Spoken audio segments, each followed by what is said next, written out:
Assuming you aren't paying for the product, it's highly probable that you are the product. This implies that you are being shaped, or rather, programmed in some way. How exactly does WhatsApp generate revenue? It all began with a simple business question, which led me down a rabbit hole of realization that affects every one of us. Let's rewind to 2009. The iPhone had hit the market a few years earlier, and the world was still grappling with the new concept of smartphone apps. Facebook was gaining momentum at an unprecedented pace, and a man named Brian Acton applied for a job there but was rejected.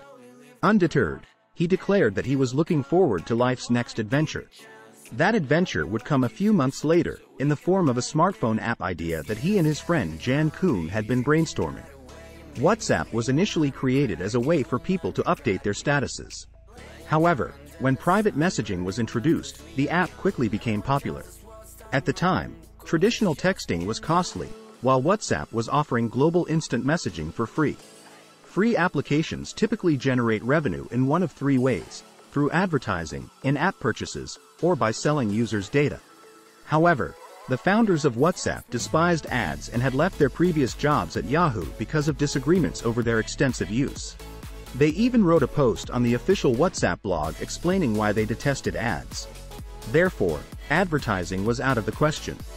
The founders also didn't want to charge users to use the app's features. They had created the app because they wanted to build a product that people would love to use, and they wanted to improve it constantly. Making the product better was their primary goal. The third option, selling users' data, was also a complete no-go. Both WhatsApp founders were privacy activists, so that idea was not an option. For a while, the WhatsApp team managed to get by without any revenue. They used the seed funding they had been given by some wealthy friends at Yahoo and kept costs to an absolute minimum. To save money, the WhatsApp team even worked off cheap IKEA tables and wore blankets for warmth. However, as more and more people downloaded the app and more features were added, such as picture messages, WhatsApp needed revenue to invest in servers and hire more employees. Therefore, WhatsApp introduced a $1 fee. In some countries, users had to pay this fee upfront to purchase the app, while in others, they received the app for free for 1 year and then had to pay $1 per year to keep it. Surprisingly, the $1 fee was not enforced very often. If a user did not pay the $1 renewal fee at the end of each year, WhatsApp typically let them keep the app for free. It was almost like the fee was a voluntary donation, and it worked pretty well. It meant that WhatsApp did not alienate its users, and enough people paid the fee that the company was able to run smoothly for quite a while. After all, $1 per year for such a useful app was well worth it to many people. Although the $1 fee generated some much-needed revenue for WhatsApp, it was primarily intended to cover the company's costs. Even with such a small fee, WhatsApp was not very profitable, but that did not matter. Technology companies occupy a peculiar place in the business world where they can be worth enormous sums of money, even if they aren't profitable and lack a clear path to generating revenue. If a tech company has a large user base, investors see the potential and are eager to partner with the company and provide funding. Even if the company doesn't need the investment, investors will still want to invest. This was the case with WhatsApp, whose founders were initially hesitant to take on new investors because they feared these investors would push for more monetization and compromise the quality of the app. However, as WhatsApp grew rapidly, investment companies like Sequoia Capital started offering the founders millions of dollars without imposing any conditions or forcing them to implement ads. WhatsApp's revenue strategy for a while was to get investments rather than trying to squeeze more money out of users. They believed that investing in making the app the best it could be would attract more users, who would in turn attract more investors, and the cycle would repeat. WhatsApp's app benefits from the network effect, which means that the more people who use it, the better it is for all users because they can message more people. By not plastering the app with ads or paid features, WhatsApp could grow quickly as people told their friends and family about it, and the user count kept rising. This, in turn, attracted more investors, who gave WhatsApp even more money to improve the user experience further. However, there is one big problem with this strategy. Companies can't rely on investors forever. At some point, investors will want to see a profitable business model unless the company is sold for a large payout. Facebook's acquisition of WhatsApp for $19 billion in cash and stock raised many questions at the time. In the prior 9 months to the acquisition, WhatsApp had generated only $1.2 million in revenue, making a substantial loss. Why would Facebook pay so much for an app with similar features to its own messaging app, relatively low revenue, and possibly making a loss every year? Mark Zuckerberg's plan was to turn WhatsApp into a real business, and he believed that the strategic value of the acquisition was worth more than the $19 billion price tag. He argued that few services in the world reach a billion people, and they are incredibly valuable, much more valuable than $19 billion. However, hearing Zuckerberg talk about the synergy between Facebook and WhatsApp raised alarm bells for many people. Facebook's entire business model revolves around collecting user data and using it to show personalized ads. WhatsApp was meant to be the opposite of this, and Facebook has a poor track record when it comes to privacy, as evidenced by the Cambridge Analytica scandal.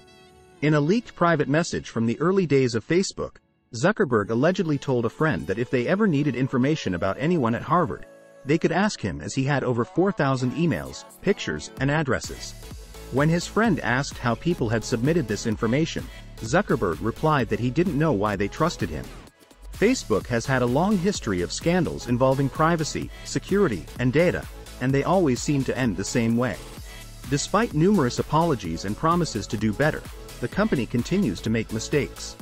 One such mistake was their acquisition of WhatsApp, which was initially promised independence from Facebook and zero pressure to monetize. However, things didn't turn out as promised.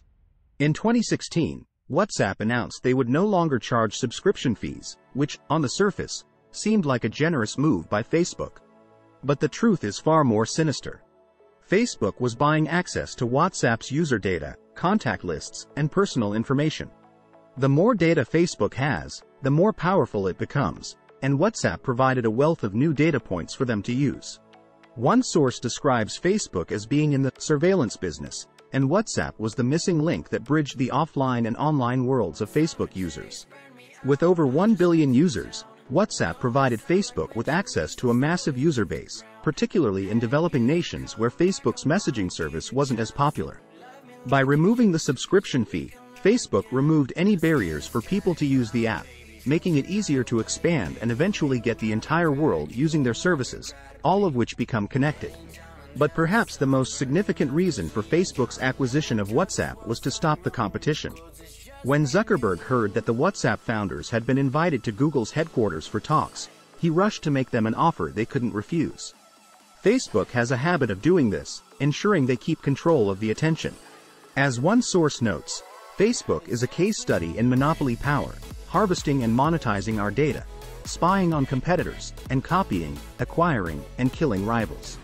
Their tactics reinforce Facebook's dominance and make it impossible for new companies to flourish separately, which harms our democracy. While it's unclear whether WhatsApp is making a profit, Facebook's focus is on owning the users and data. As one source argues, owning WhatsApp means that the tentacles of Facebook are closer to reaching billions of people, and with a market that size, Facebook is sure to find a way to cash in eventually. Some may argue that Zuckerberg promised WhatsApp would remain independent and wouldn't share information with Facebook. However, given Facebook's history and tactics, it's challenging to trust their promises fully. The truth is, Facebook's ultimate goal is to own as much user data as possible, and WhatsApp provides them with an excellent opportunity to do just that. But wait! Before we dive into today's topic, we have an exciting announcement to make. From today, you can join our fantastic giveaway. To participate, all you have to do is subscribe to our channel, follow us on our brand new social media, and share your favorite content. You can enter as many times as you like to increase your chances of winning great prizes. For all the information, visit the link in the description. We wish good luck to all who participate. Now back to our topic. In 2017, Brian Acton, the founder of WhatsApp, resigned from his position due to a disagreement with Zuckerberg regarding the app's monetization and sharing of user data with Facebook. By leaving at that time, Acton missed out on an estimated $850 million in unvested stock options. However, it was evident that he could not continue being a part of the company any longer. A year later, Acton became more vocal about his concerns with Facebook, even tweeting, "It's time to delete Facebook." He invested $50 million of his own money into creating Signal, a messaging app that rivaled WhatsApp, but with a focus on security and privacy. Essentially, Acton aimed to recreate WhatsApp in its pure, idealized form that it started with. Looking at Acton's story arc, it is clear how incredible it is. He initially tried to get a job at Facebook but was rejected. Consequently, he created WhatsApp. Years later, Facebook bought WhatsApp for $19 billion and asked Acton to stay on as an employee.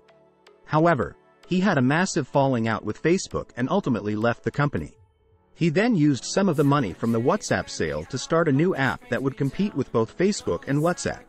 I am the David going against the Goliath that I created. I want to build a delightful product that protects people's privacy, he said. So, how did it get to the point where Acton was willing to walk away from an additional $850 million just to get away from what Facebook was doing? In May 2017, the European Commission fined Facebook €110 million for misleading it during the takeover of WhatsApp, the highest fine ever imposed for procedural infringement in a merger case. Facebook falsely claimed that it was technically impossible to combine user information from Facebook and WhatsApp. However, it was later revealed that not only was this possible, but WhatsApp had actually been sharing user information with Facebook for years. This included sharing phone number data from WhatsApp so that it could be targeted by Facebook ads. Acton has since stated that he found out that from the beginning, Facebook had always planned to match people's WhatsApp numbers to their Facebook or Messenger accounts to collect more data about them to show them more personalized ads. A little while later, Jan Koum, the other founder of WhatsApp, also quit after it became evident that Facebook executives wanted to weaken WhatsApp's encryption to make monetizing it easier. Perhaps most concerning is that some people believe that WhatsApp's encryption is already not as secure as it's made out to be. Facebook is looking at implementing an on-device AI algorithm into WhatsApp to scan and moderate content for the entire platform. If this is implemented, the app itself would automatically scan messages before they are encrypted and sent. It is something they claim is encrypted and secure, but it is not. Do not assume that WhatsApp is secure just because it uses encryption. This is an incredible ploy of disinformation. In recent years, Acton has gone on to say, "I sold my users' privacy. I made a choice and a compromise, and I live with that every day." He is not the only former Facebook employee to have spoken out against the company's practices. Former head of growth Chamath once said, "We've created tools that are ripping apart the social fabric of how society works." In hindsight, Facebook acquiring WhatsApp was bound to cause a clash. Facebook is one of the world's largest advertising networks, and the WhatsApp founders hated ads. Facebook's business is built on how much it knows about its users, while the WhatsApp founders were pro-privacy activists. It could be argued that the WhatsApp founders knew things were only going to end one way once they sold to Facebook. But put yourself in their shoes. You have been presented with a staggering offer of $19 billion for an application that has yet to turn a profit. Would you decline such an offer? Before you answer, let's consider the question that started it all: how exactly does WhatsApp generate revenue? Initially, the app charged users a $1 fee, but they later transitioned to a model where they secured funding from investors and ultimately a massive payout from Facebook. Now that Facebook owns the app, how do they make money from it? Is it through data collection, sharing that information with Facebook and affiliated businesses, and then advertising to us? In reality, the answer is more complex. One new way WhatsApp is exploring monetization is through WhatsApp Business, a service that helps businesses connect with and provide support to customers. Companies such as Netflix and Uber have already started using this service, and WhatsApp makes money when businesses fail to respond to customers within 24 hours by essentially charging them for late replies. While this may seem promising, chances are you have never used this service. Thus, it is reasonable to assume that this alone will not make WhatsApp profitable anytime soon.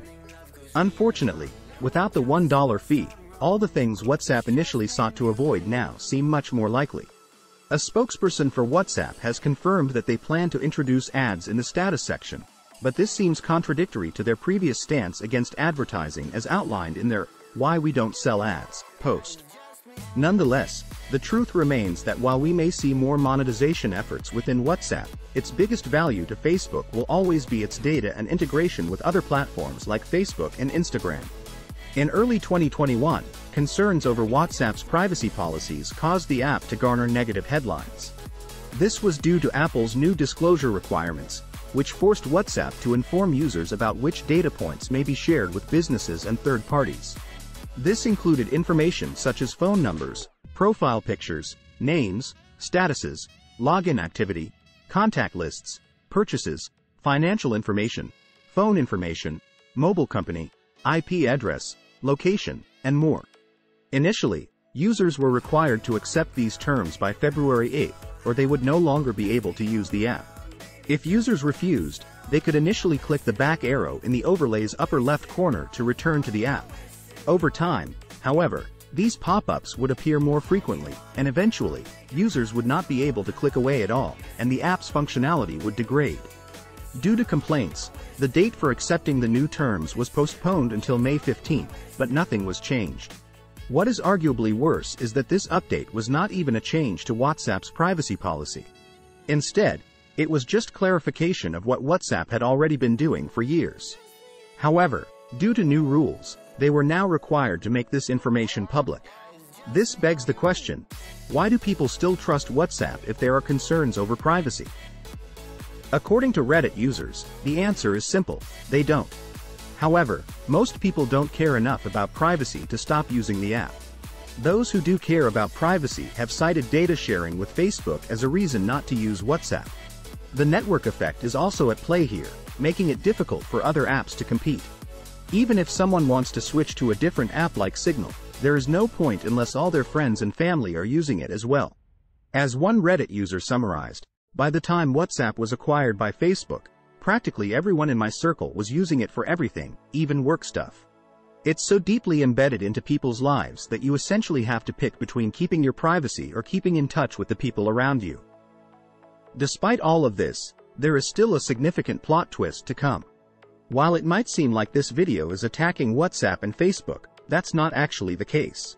The truth is, many companies engage in data collection, and Facebook is just one of many that do it. While they're notorious for it, it's not necessarily a bad thing if they're transparent about it. In fact, it's what allows companies like Google to offer free content like YouTube. WhatsApp is actually a great service that helps connect people all around the world. This video has a dark tone because of the privacy concerns surrounding Facebook and the power they wield. However, it's important to recognize that many apps and businesses collect, share, and even sell your data. Local stores use loyalty cards to track your purchases, and cookies track your website activity. Compared to these practices, the data WhatsApp collects might not be that bad. What's concerning is how much information we're willing to give up for free services. It's important to think carefully about what we're giving up when we agree to let companies track our activity online. While we don't know for sure if WhatsApp is reading our messages, there are security concerns around that possibility. Ultimately, whether or not you should remove WhatsApp depends on your personal priorities. Other messaging apps like Telegram and Signal are available, but they each have their own security concerns. If privacy is a top concern for you, Signal is a great option because it's non-profit and open source. But if you're already using Facebook's other apps, WhatsApp might be the most convenient option. Just be aware of what data you're sharing and how it's being used. With technology becoming more and more integrated into our lives, it's important to be aware of these issues. Remember, if you're not paying for the product, you are the product. While it's not inherently bad for companies to collect data, it's important to be aware of what you're giving up and how it's being used. Ultimately, it's up to you to decide whether or not the trade-off is worth it. Let me share some positive news. This channel offers a plethora of movies and documentaries similar to the one you just watched, and the best part is that you can watch them all for free. To continue your binge watching, simply click here to start the next episode. I'm sure you'll enjoy it as much as the last one. Looking forward to seeing you there, and cheers!